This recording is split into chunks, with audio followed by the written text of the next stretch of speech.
Good evening. My name is Louis Napper. I wrote the Bill of No Rights, not Mitchell K. of Georgia. Here's how the Bill of No Rights came to be. One day, I was driving home for lunch in 1993 listening to the radio report about Clinton's proposed national health care plan. As I listened to the chatter about this right and that right, it hit me that all those misguided defenders of big government had perverted the intent of the Founding Fathers. I was growing sick of watching as our true rights were eroded, always in the name of giving everyone some new imaginary right. I skipped my lunch break at my computer consulting job, and I sat down at my keyboard to bang out a response, and I composed an addendum to the Bill of Rights, just for those folks. In less than an hour, I had wrote the Bill of No Rights, which became the email heard around the world. My Bill of No Rights remains as relevant today as was 15 years ago, if not more relevant now. I'd like to share it with you all.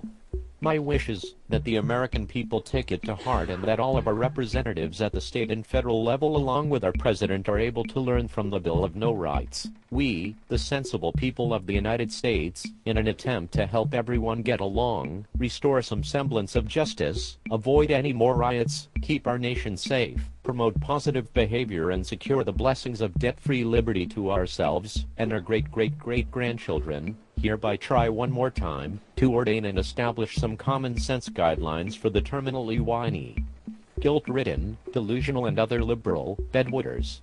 We hold these truths to be self-evident, that a whole lot of people were confused by the Bill of Rights, and are so dim that they require a Bill of No Rights. Article 1. You do not have the right to a new car, big screen TV, or any other form of wealth. More power to you if you can legally acquire them, but no one is guaranteeing anything. Article 2. You do not have the right to never be offended. This country is based on freedom, and that means freedom for everyone, not just you. You may leave the room, turn the channel, express a different opinion, etc., but the world is full of idiots, and probably always will be. Article 3. You do not have the right to be free from harm. If you stick a screwdriver in your eye, learn to be more careful. Do not expect the tool manufacturer to make you and all your relatives independently wealthy. Article 4. You do not have the right to free food and housing. Americans are the most charitable people to be found, and will gladly help anyone in need, but we are quickly growing weary of subsidizing generation after generation of professional couch potatoes who achieve nothing more than the creation of another generation of professional couch potatoes. Article 5. You do not have the right to free health care. That would be nice, but from the looks of public housing, we are just not interested in public health care. Article 6. You do not have the right to physically harm other people. If you kidnap, rape, intentionally maim, or kill someone, don't be surprised if the rest of us want to see you fry in the electric chair. Article 7. You do not have the right to the possessions of others.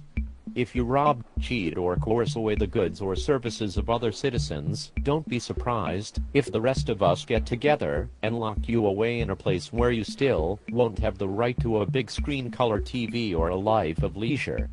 Article 8. You don't have the right to demand that our children risk their lives in foreign wars to soothe your aching conscience. We hate oppressive governments and won't lift a finger to stop you from going to fight if you'd like. However, we do not enjoy parenting the entire world, and do not want to spend so much of our time battling each and every little tyrant with a military uniform and a funny hat. Article 9. You don't have the right to a job. All of us sure want all of you to have one, and will gladly help you along in hard times, but we expect you to take advantage of the opportunities of education and vocational training laid before you to make yourself useful. Article 10. You do not have the right to happiness. Being an American means that you have the right to pursue happiness, which, by the way, is a lot easier if you are unencumbered by an overabundance of idiotic laws created by those of you who were confused by the Bill of Rights. This is Louis Napper. Please visit my website at www.lrudel.com.